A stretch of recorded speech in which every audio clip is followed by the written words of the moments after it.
Welcome back to the Free Miles MC YouTube channel, and we are today here with my absolute dream bike, the Yamaha FZR 1000 2LA.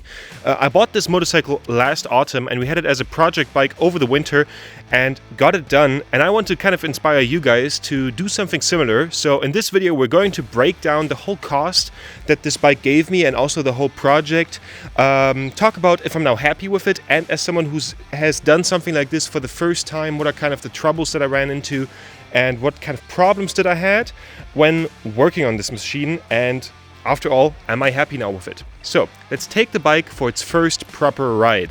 The first thing that I love about the experience of this project bike is that it doesn't just look like a fighter jet, but if you get on it, you have a very similar experience to how it is to switch on an airplane, with opening the fuel tap, putting the choke, switching off the lights, starting the bike and switching the lights back on.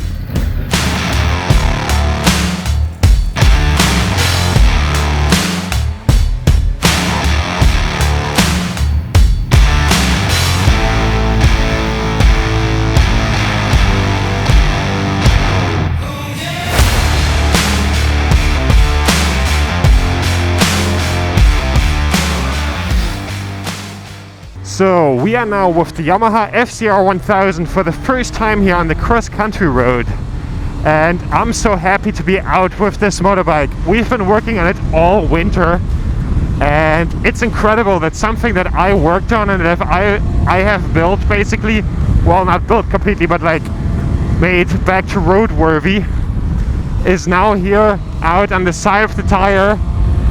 Just phenomenal. And yeah, one of the things that we had to work on was that the bike had a slip and clutch under heavy acceleration, so let's give it a go.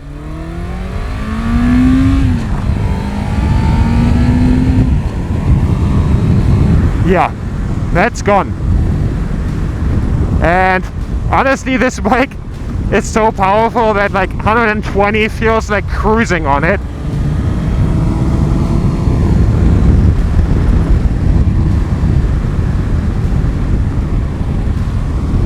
Just really nice. Of course, it's my first 1000cc bike that I own properly myself, and I can tell it's way too much for the road. However, I enjoy having it kind of because it's like 40 years old. It's this kind of motorcycle from this period, and I really like these old sports bikes. So in that way, I'm really happy with owning it. And yeah, another thing is the look and style of this machine. It's just magnificent, really.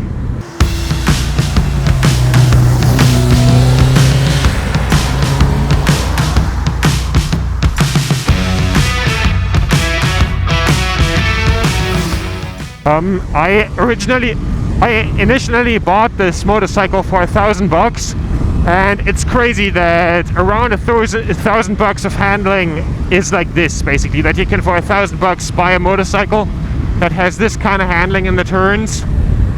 Is pretty nuts. This is just so much fun, and the personal connection with this motorcycle is of course now a lot bigger after having worked on it all winter. Like, I'm in general a fan of these kinds of motorbikes. Like, everyone who watches the channel regularly knows I love bikes like the FZR 600. That was my first bike. Some of the favorite bikes that I like reviewed on the channel were like the VFR 750 and the Suzuki GSX-R 750 from the same time. So I'm so happy to own a bike like this, and you basically cannot buy something like this in the new market. Like, yes, there's the XSR, but the XSR is like 17 grand. While on my way to Hanover, I had the scary realization that a motorcycle that feels comfortable to cruise at 150 kilometers an hour was completely stripped apart in my garage, and that I built it back together with no knowledge whatsoever. When riding this motorcycle on the open road, it remained cooler than most bikes. However, in the city it basically instantly overheated, was incredibly tough to drive in first gear, and when in second gear it instantly was too much bike for the city. But however, it was still incredibly stylish.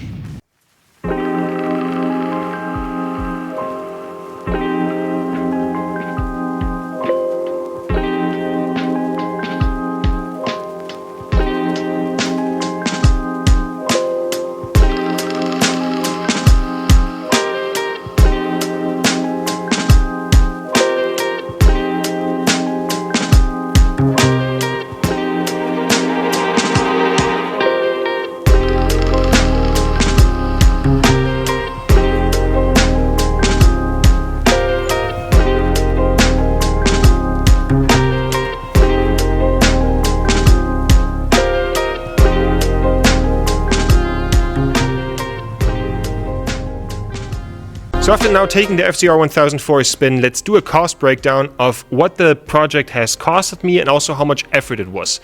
I originally bought the bike for 900 bucks in autumn and then went on a big tour with my Interceptor, and when I came back the bike didn't start anymore.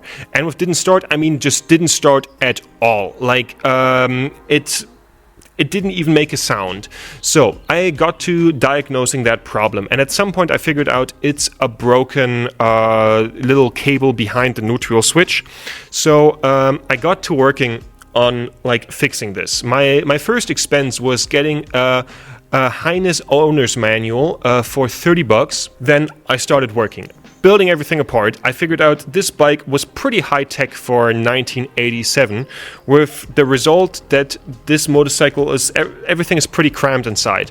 So when wanting to access the neutral switch, I figured out that the neutral switch screw to unscrew it is covered a titsy tiny bit by the water pump, with the result of having to drain all the liquid, get the water pump out, get the water pump climbing pipe off the engine, all the fairings off, basically standing there with a skeleton of a motorcycle. But luckily that ended up being the issue. I then replaced the part of the wiring harness. That one costed me, I think also like 30 bucks.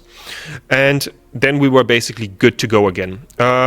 Then, of course, we had to replace all the seals. And this was actually some pretty scary stuff, because replacing seals that basically separate oil and water is pretty scary, because if the water gets into the oil and the engine and driving the bike again, a lot of anxiety there, but everything ended up being fine. I spent around 104 euros on seals. I used all the original seals, no wrap kits, nothing, because I found out on my XJ600 that wrap kits can sometimes be really shit and just low quality. So that was that.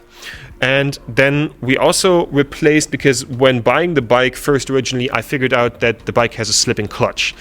So I got new clutch plates for 44 euros. They could have been like a lot more expensive with an original part. I kind of still had a different philosophy when I bought them, because the original clutch plates can go between 144 euros and around 180 euros. So we got those and all the seals needed. Getting the seal of the clutch cover and the other part of the engine was a nightmare. I was genuinely like just 12 hours removing this thing.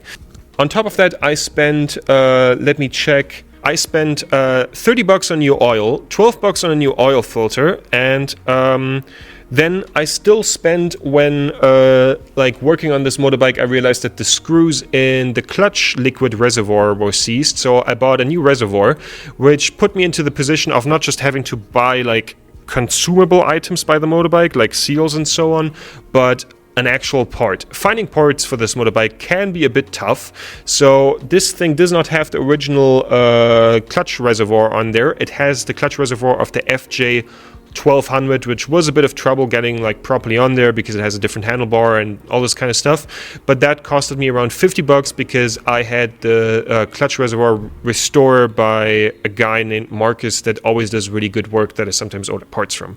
And that all went really well.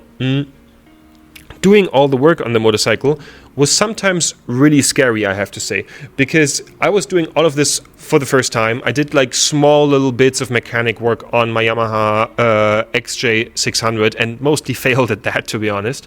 So this was my first big project, and then seeing the bike basically completely with nothing on it anymore and thinking, fuck, I have to get this back together, was pretty scary. Also, I was not able to make all this work here. This is a little shed that I share with some people to just park motorbikes in. I had to commute like an hour to work on this motorbike, and then of course in winter there is no daylight.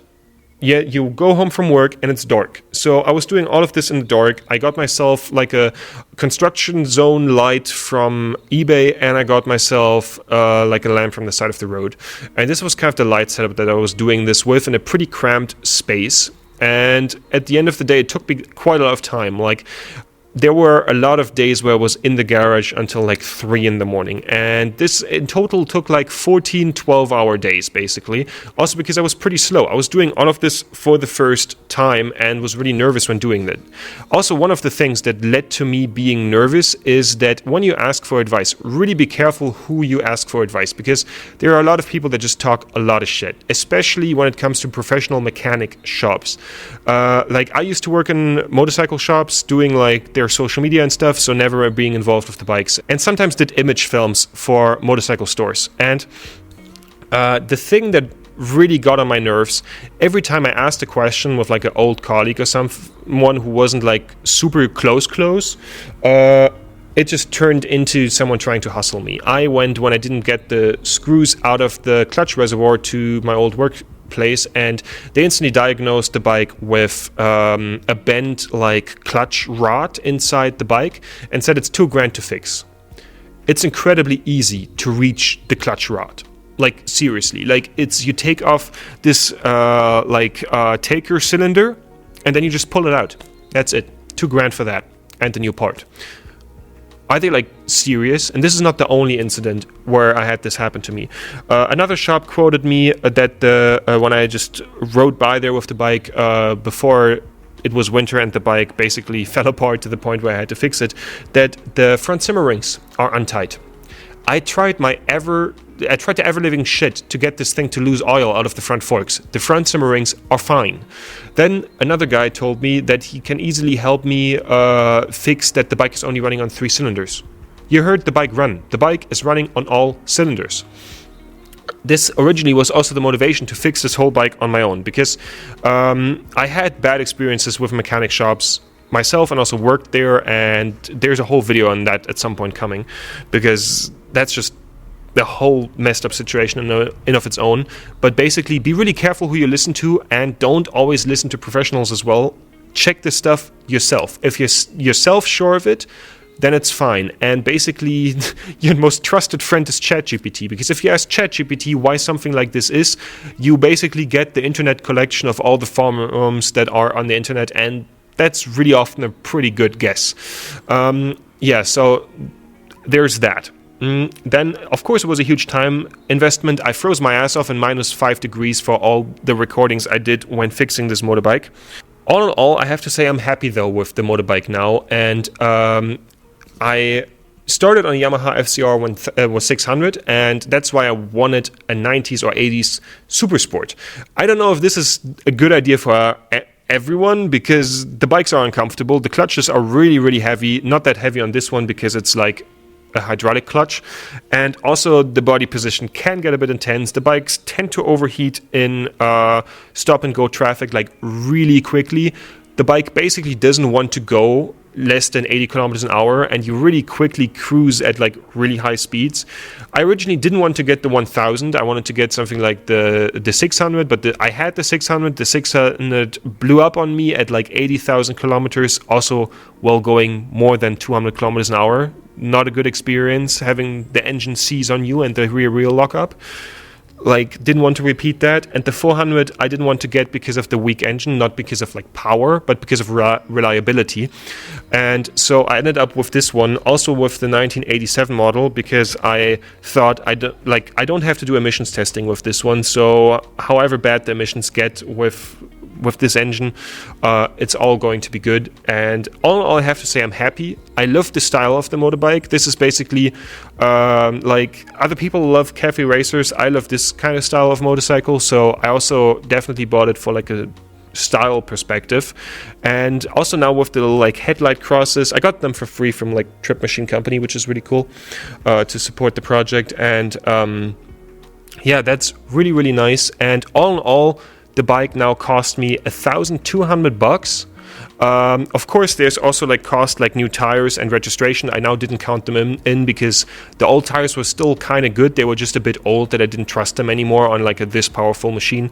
And everyone has to get new tires when buying a used motorbike, basically. And also the registration was $70. The new tires were, I think, like $250 or something. So all in all, the cost were $1,200 to $1,450. this is what this whole project costed me. I have to say I'm all happy with it, and I hope that the information that I was able to give you helps you guys out, and I'm able to inspire some to also do a winter project bike with very little experience. And yeah, definitely check out the Instagram and the TikTok, and if you want to support projects like this and all the filming and everything, check out the Patreon, and see you guys in the next video.